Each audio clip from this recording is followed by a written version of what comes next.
Welcome back to my YouTube channel. तर शेतकरी मित्रांनो, हस्तबहार जर म्हटलं तर पाऊस हा नक्कीच राहणार मित्रांनो. 90% चान्स हे हस्तबहारमध्ये पावसाचे हे असतात मित्रांनो.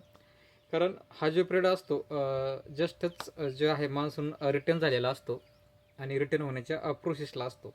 आणि रिटर्न झाल्याच्या नंतर जे काय आपल्याकडं जे वातावरण जे टेम्परेचर हाय होतं मित्रांनो, ते टेम्परेचर हाय झाल्याच्या नंतर स्थानिक वातावरण तयार होऊन कुठंतरी ढगांची संख्या एक उठून जे पाऊस पडण्याचे जे प्रमाण आहे मित्रांनो, हे जागी जागी होत असतं. प्रत्येकच ठिकाणी होतं असं काही नाही आहे. एखाद्या ठिकाणी होतं, एखाद्या ठिकाणी होत नाही.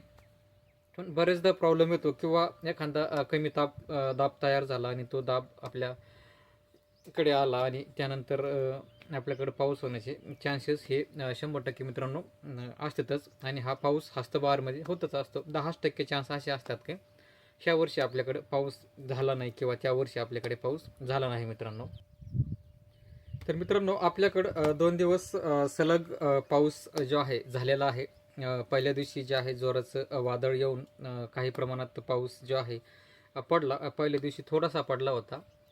काल आपल्याला स्प्रे घ्यायचा होता मित्रांनो. पण नेमकं आपलं ट्रॅक्टरचं जे आहे तो प्रॉब्लेम झाल्यामुळे आपल्याला स्प्रे घेता नाही आला मित्रांनो.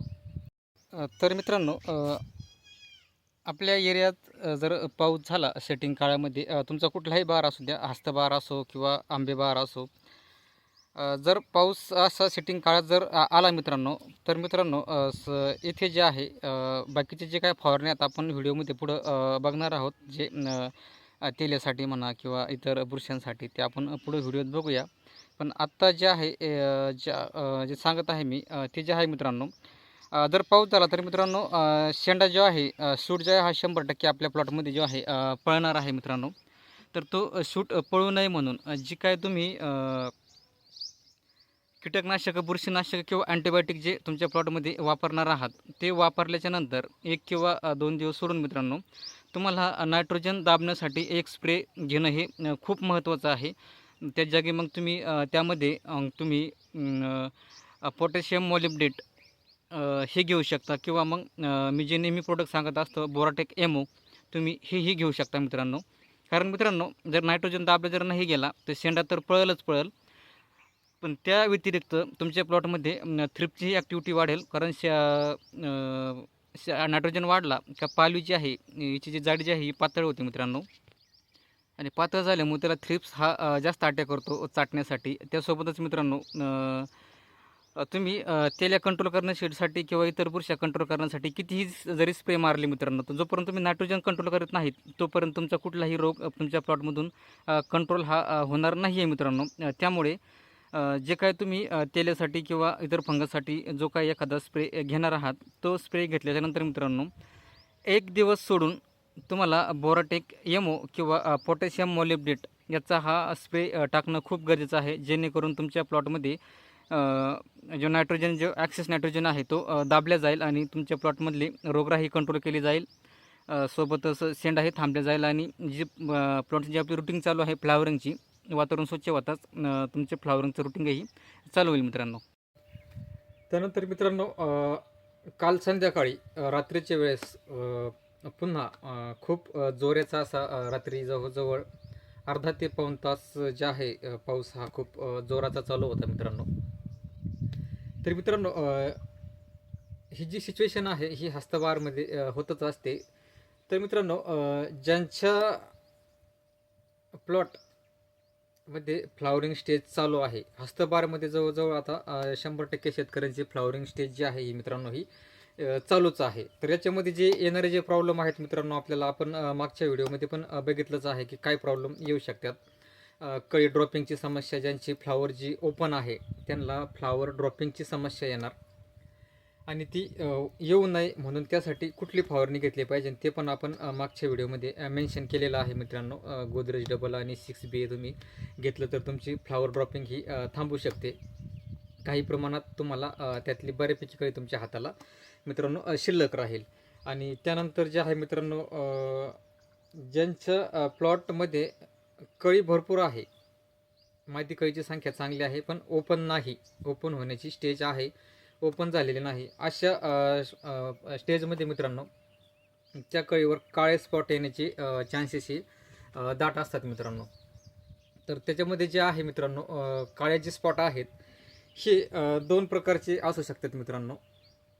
एक जे आहे तुमचे जे आपले रेग्युलर जे फंगस असतात, सर्कसपोरा, कोलोटोट्रिकम, अल्टरनेरिया आणि सर्कसपोरा, ज्यांचे स्पॉट 100% त्या कळीवर रात्री पाऊस झाल्यामुळे काय होते मित्रांनो, पूर्णपणे झाड रात्रभर हे ओलं असतं आणि त्याच्यावरचं जे जे काही साचलेले जे पाणी आहे हे पाणी खाली पडत नाही किंवा सुकत नाही. त्यामुळे रात्रभर पूर्ण ही काय 9-10 तास 12 तास झाड हे ओलं असतं. त्यामुळे तिथे फंगसची जी ॲक्टिव्हिटी आहे ही चांगल्यापैकी होऊन जाते आणि अशा ठिकाणी तुम्हाला सर्कसपोरा, अल्टरनेरियाचा प्रादुर्भाव 100% प्लॉटमध्ये होणार आहे. तर आणि त्यानंतर जे तिसरे अशा जे शेतकरी आहेत मित्रांनो, ज्यांची फ्लावर ओपनिंगची पिरियड आहे, फ्लावरिंग चांगली आहे, ओपनिंगची पिरियड आहे, अशा शेतकऱ्यांनी स्कोर कवच जे आहे त्यांच्यासाठी खूप बेस्ट पर्याय आहे. त्यांनी स्कोर कवच हा फवारणी दुसऱ्या दिवशी झाडावरचं पाणी झटकल्याच्या नंतर घेणं गरजेचं आहे, जेणेकरून तुमची जी कळी आहे त्या कळीवर काळे स्पॉट जे आहेत मित्रांनो ते येणार नाहीत. तुमची जी कळीची जी क्वालिटी आहे ती टिकून राहील आणि तिची काळे स्पॉट येऊन ड्रॉपिंग जी व्हायची आहे ती होणार नाही, ती ड्रॉपिंग थांबून जाईल. त्यासोबत मित्रांनो, ज्यांची गुंजावस्था आहे मित्रांनो, ज्यांची गुंजावस्था आहे, रात्रभर झाड ओलं राहिल्यामुळे त्या गुंजा 100% मित्रांनो जळणार, त्या देठातच बुरशी तयार होणार मित्रांनो. सर्कसपोरा जो आहे तो देठातच तयार होणार आणि त्या देठातच जर तयार झालं तर तुमची ती चौकीही 100% बाद करू शकतो. जी आलेली गुंज आहे ती तर गळून जाणारच, पण ती चौकी जी आहे ही 100% बाद होऊन जाणार मित्रांनो. ती चौकीच फेल होऊन जाणार, परिणामी भविष्यात सेटिंग कमी. तर मित्रांनो, अशा शेतकऱ्यांनी सुद्धा स्कोर कवच किंवा नेटिओ किंवा एंट्राकॉल फोलिकेअर याचा स्प्रे मित्रांनो काढणं हे खूप गरजेचं आहे मित्रांनो. त्यानंतर मित्रांनो, जर तिसऱ्या प्रकारचे जे शेतकरी आहेत, स्टेज कुठलीही असू दे ह्या शेतकऱ्यांची, शक्यतो फ्लावरिंगपासून पुढची, पण तिन्ही स्टेज आपण याच्यामध्ये पकडू शकतो. तुमची जस्ट कळी निघायला सुरुवात झालेली आहे किंवा प्लॉट ग्रीन स्टेजमध्ये आलेला आहे किंवा काहींच्या फ्लावरिंग जे आहे ओपनिंगला आहे, काहींची ओपन झालेली आहे. तर अशा शेतकऱ्यांसाठी मित्रांनो, ज्यांच्या प्लॉटमध्ये ऑलरेडी तेल्या ज्या आहे, तेल्याची ॲक्टिव्हिटी आहे, अशा शेतकऱ्यांसाठी जे आहे मित्रांनो, आपण मागच्या स्प्रेमध्ये व्हिडिओमध्ये आपण मेन्शन केलं होतं की अशा शेतकऱ्यांनी तेल्यासाठी एक स्प्रे काढणं गरजेचं आहे. त्यामध्ये आपण डिकोर एक बायोलॉजिकल जे प्रोडक्ट आहे ती सुचवलं होतं. त्यानंतर आपण दुसरं प्रोडक्टमध्ये आपण बॅक्टेरिसेल किंवा कॅपटॉप किंवा ज्यांच्याकडं न्यूट्रिफाईड भेटतं त्यांनी न्यूट्रिफाईड हे जे प्रोडक्ट आहे किंवा BS40 नावाचं काहीतरी एक प्रोडक्ट आहे मित्रांनो, ते जरी घेतलं तरी चालतं मित्रांनो. असे ते तेलासाठी जे तेलाचे शेतकरी आहेत त्यांच्यासाठी ती जी स्प्रे आहे तो घेणं खूप गरजेचं आहे मित्रांनो. कारण मित्रांनो, मी अगोदरही बोललो, काळे स्पॉट हे दोन प्रकारे तुमच्या प्लॉटमध्ये येणार. एक आहे सर्कसपोराचा, अल्टरनेरियाचा. दुसरा जो आहे सेम कळीवर जो स्पॉट येणार आहे मित्रांनो, तेलाचा स्पॉट आणि तुम्ही सर्कसपोराचा स्पॉट कळीवरचा हे जे आहे ओळखू शकत नाही मित्रांनो. आपल्याला त्याची ओळख पटणं हे थोडंसं आपल्याला कठीण जातं मित्रांनो. आणि तेलाच्या प्लॉटमध्ये 100% कळीवरही सुईच्या टोकावानी बारीक बारीक काळे स्पॉट जे आहेत हे 100% त्या स्टेजमध्ये मित्रांनो येणारच आहेत. आणि ती येऊ नये म्हणून आपण जी काळजी घ्यायची आहे ती आपण तेलासाठीचा स्प्रे सर्वप्रथम अशा शेतकऱ्यांनी, तेलेवाल्या शेतकऱ्यांनी पहिल्यांदा मायक्रोसीड 2 ml पर लिटर किंवा अपवासन 2 ml पर लिटर एक स्प्रे घेऊन संध्याकाळच्या वेळेस एक दिवस सोडून मग तुम्ही बॅक्टेरिसेल कॅप्टॉप घेऊ शकता, न्यूट्रिफाईड घेऊ शकता किंवा डिकोर घेऊ शकता किंवा कासोगामायसिनही घेऊ शकता. एक अँटीबायोटिक तुम्हाला देणं गरजेचं आहे. तर मित्रांनो, आपल्याकडे जो पाऊस झालेला आहे 2 दिवस सलग झालेला आहे. कालचा जो स्प्रे आपल्याला घ्यायचा होता तो ट्रॅक्टरच्या घोटाऱ्यामुळे आपल्याला घेता आला नाही. आता आपला ट्रॅक्टर दुरुस्त झालेला आहे आणि आज आपण जो आहे स्प्रे जे आहे घेणार आहे मित्रांनो. तर आपण काय घेणार आहोत, तर मित्रांनो काय झालं, मी जे आहे डिकोर घेण्याचं ठरवलं होतं. जे पहिल्या दिवशी जे परवा दिवशी जे पाऊस झाला होता, तर म्हणलं पाऊस त्याचं प्रमाण कमी होतं, तर मित्रांनो म्हणलं आपण मायक्रोसीड घेऊन डिकोर घेऊया. पण त्यानंतर रात्री जो पुन्हा जोराचा पाऊस झाला तर मित्रांनो थोडंसं आपण फवारणीमध्ये चेंज केलेलं आहे मित्रांनो. तर अशा वेळेस आपण आजची जी फवारणी जी निवडली आहे मित्रांनो, तर याच्यामध्ये आपण घेत आहे मित्रांनो बॅक्टेरिसेल. तर तुम्हाला तर हे आता फ्रंट कॅमेऱ्याने शूटिंग करीत असल्यामुळे उलटे दिसत असेल, पण बॅक्टेरिसेल आहे. हे जे आहे मित्रांनो आपण जे आहे 600 लिटर पाण्याला मित्रांनो साधारण आपण हे 200 ग्रॅम वापरणार आहोत. तसं आपण साधारणाचं प्रमाण मित्रांनो 0.4 ग्रॅम किंवा 0.5 ग्रॅम असंही घेऊ शकतो. सोबत मित्रांनो त्यासोबत आपण घेणार आहोत ताकद. मित्रांनो याच्यामध्ये जे आहे आपल्याला भेटतं कॉन्टॅक्टमध्ये आणि सिस्टमॅटिकमध्ये. तर याच्यामध्ये मित्रांनो आपल्याला कॅप्टन जे आहे, जे आपण व्हिडिओत सांगितलं होतं का बॅक्टेरिसेलसोबत कॅप्टन घेतल्याने रिझल्ट खूप छान येतात मित्रांनो. तर याच्यामध्ये कॅप्टन आहे मित्रांनो 70% मध्ये येतं आणि सोबतच याच्यामध्ये आहे मित्रांनो हेक्झाकोनाझॉल. मित्रांनो जे हेक्झाकोनाझॉल जे आहे, जे आपण अगोदर जे बोललो स्कोर कवच, जो स्कोरमध्ये जो मित्रांनो टेक्निकल येतो डायफेनकोनेझॉल, त्याच ग्रुपमधला जे हेक्झाकोनाझॉल आहे मित्रांनो, हा टेक्निकल आहे. म्हणजे जवळजवळ जेवढं काम तुमचं स्कोर करणार आहे त्याच्या खालोखाल साधारणतः साधारण 10-20-30% 20% फार तर कमी काम, म्हणजे साधारण तुमचं जर डायफेनकोनेझॉल सारखा थोडक्यात स्कोर जर तुमचं जर 100% काम करणार असेल तर मित्रांनो हेक्झाकोनाझॉल जे आहे मित्रांनो, हे जे आहे तुमचं 80% प्लॉटमध्ये काम करणार. तर मित्रांनो आपण हा प्रोडक्ट का निवडला कॉम्बिनेशन, तर मित्रांनो तेलाचा स्पॉट जरी असला मित्रांनो तरी हेक्झाकोनाझॉल आपल्याला सॉरी बॅक्टेरिसेल आपल्याला कंट्रोलमध्ये आणणार आहे. सर्कस पोरासाठी आपल्याकडे कॅप्टन पण आहे.